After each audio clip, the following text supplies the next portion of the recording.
अज़रा ने जमाल की खातिर फुप्पो से माफ़ी तो मांग ली थी, मगर सोच बैठी थी कि इतने आराम से फुप्पो को जाने नहीं देगी। लिहाजा इसका बदला वो सारी रात उन्हें किचन में परेशान करके निहारी बनवा के लेती है। यहाँ दोस्तों आप देखने वाले हैं कि अगली सुबह अब जो सब लोग बैठकर निहारी का नाश्ता करेंगे तो फुप्पो की जगह सारा का सारा क्रेडिट अज़रा ले जाएगी।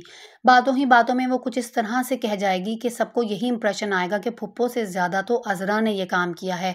इस हरकत के बारे में गुलशन से बैठकर बातें कर रही है, खूब चहक-चहक के बताती है कि उसने फुप्पो के साथ क्या किया, जिसके जवाब में गुलशन ने उसे समझाने की कोशिश की कि ज़रा संभल के रहना, फुप्पो तुमसे बहुत आगे की चीज़ हैं। मगर अज़रा कहाँ पीछे हटने वालों में से है, साफ कह देती है फुप्पो को मालूम होना चाहिए कि जो अज़रा से टकराता है वो पाश-पाश हो जाता है। मगर अभी तो अज़रा ने फुप्पो और सायरा की वजह से कई ऐसी मुश्किल हालात का सामना करना है, जिसके बाद उसे यकीनन एहसास होगा कि गुलशन जो कुछ कह रही है वो दुरुस्त है। फुप्पो के साथ मज़ाक-मज़ाक में खेलना उसे महँगा भी पड़ सकता है। वहीं पर आप दूसरी जानिब देखने वाले हैं कि अस्मा को मुस्तकिल अब उल्टे-सीधे मशवरे देके और उसके काम को ख़राब करके यहाँ पर सायरा अपने काम बना रही है।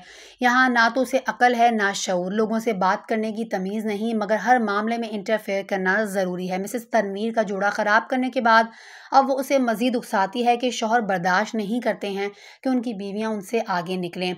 ज़ाहिर है तुमने इतना नाम और मकाम बना लिया है, ये बात शायद नसीर को बर्दाश्त नहीं हो रही। लिहाजा अब नसीर से मुस्तकिल छोटी-छोटी बातों के ऊपर अस्मा ने उलझना शुरू कर दिया है और बात बाज़-औक़ात लड़ाई झगड़े तक जा पहुँचती है, जिसके बाद अब अज़रा अस्मा को समझाते हुए कहने लगी कि वो दोनों असल आफ़तें हैं, उनसे झगड़ो, अपने दुश्मनों को पहचानो, ना कि शौहर पे टाइम वेस्ट कर रही हो, उससे झगड़ा करके अपने हालात ख़राब कर रही हो।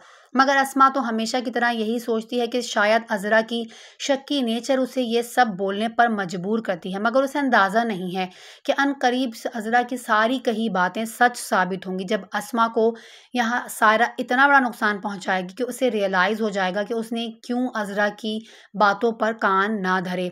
दूसरी जानिब आप देखने वाले हैं कि फ़रहत अब जो मुस्तकिल अपनी दोस्त के पास जाती-आती रहती है, तो इस बात से वासिफ़ ने चिढ़ते हुए कह दिया, तुम अपनी दोस्त की तरफ काफ़ी ज़्यादा जा रही हो। मगर फ़रहत ने भी साफ कहा, क्या करूँ, कोई मैका तो है नहीं मेरा यहाँ जहाँ पे जा सकूँ, लिहाजा अपनी दोस्त के पास ही चली जाती हूँ।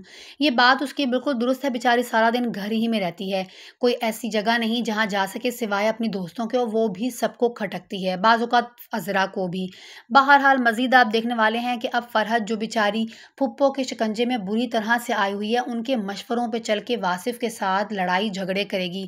अनकरीब उसे मालूम हो जाएगा कि वासिफ़ अपनी दोस्त के साथ काफ़ी ज़्यादा वक्त गुजारता है और इस दोस्ती को वो नेगेटिव वे में ले जाएगी, जिसके बाद इन दोनों का घर ख़राब होगा। तो वहीं दूसरी जानिब अस्मा को सायरा भड़का के उसका घर ख़राब करेगी और उसकी बुटीक पर नज़र रखने जा रही है। वहीं अज़रा के साथ तो उसने खुली जंग कर ही रखी है कि उसने जमाल को हथियाना है। तो देखना है कि अब ये जो माँ बेटियाँ पूरे ही घर को अपने शिकंजे में लिए बैठी हैं, क्या इसमें कामयाब हो पाएंगी या फिर अनकरीब ये लोग अपनी इन मुश्किलात से भरी ज़िंदगी से बाहर निकल पाएंगे। दोस्तों, इस बारे में अगर आप जानना चाहते हैं तो इस वीडियो के लास्ट में मौजूद लिंक पर क्लिक करके ड्रामे का लास्ट पार्ट ज़रूर देखिएगा।